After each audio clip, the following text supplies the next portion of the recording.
Alors quand on veut mesurer l'impact business de sa stratégie de référencement, c'est vrai que souvent de base, en fait, on regarde un indicateur, sa position dans Google et le trafic que ça génère sur son site. Le problème, c'est qu'aujourd'hui, ça ne suffit plus,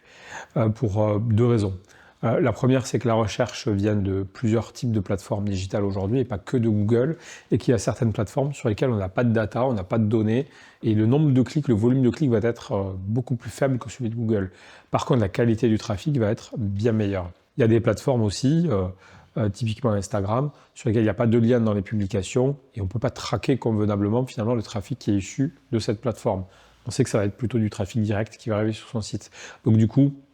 c'est compliqué aujourd'hui de traquer. Donc je pense déjà qu'il faut voir déjà le SEO comme le référencement plus globalement comme un levier général qui va contribuer à l'ensemble de notre stratégie de marketing digital, mais aussi dans les KPI, je pense qu'il faut se rapprocher le plus possible du business, donc des ventes, et d'analyser finalement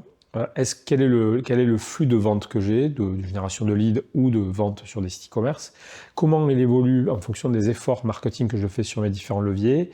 et ensuite d'essayer de modéliser, pour comprendre le mieux possible, quel canal contribue le plus possible à mes ventes. Mais par contre, se pose la question de la conversion directe ou indirecte, de l'attribution, et ça c'est un vaste sujet sur lequel il faut des moyens, tout le monde ne les a pas forcément, mais sur lesquels on peut essayer déjà de donner des premiers éléments de réponse, en tout cas sans être expert en analytics, de proposer des pistes. Alors les KPI un petit peu basiques, j'ai envie de dire, ce sont ceux de nombre de mots-clés positionnés, donc ça qui va traduire la visibilité, le nombre de clics et d'impressions, donc qui traduisent le trafic, ainsi que le CTR. Donc pour ça, on a des outils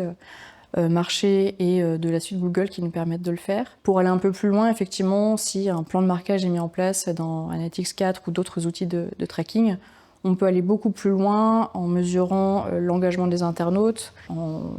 allant plus loin aussi sur la conversion. Donc déduire déjà avec ces données-là, mais ça c'est vraiment dans un second temps, des aspects UX aussi qui peuvent traduire l'efficacité de son site.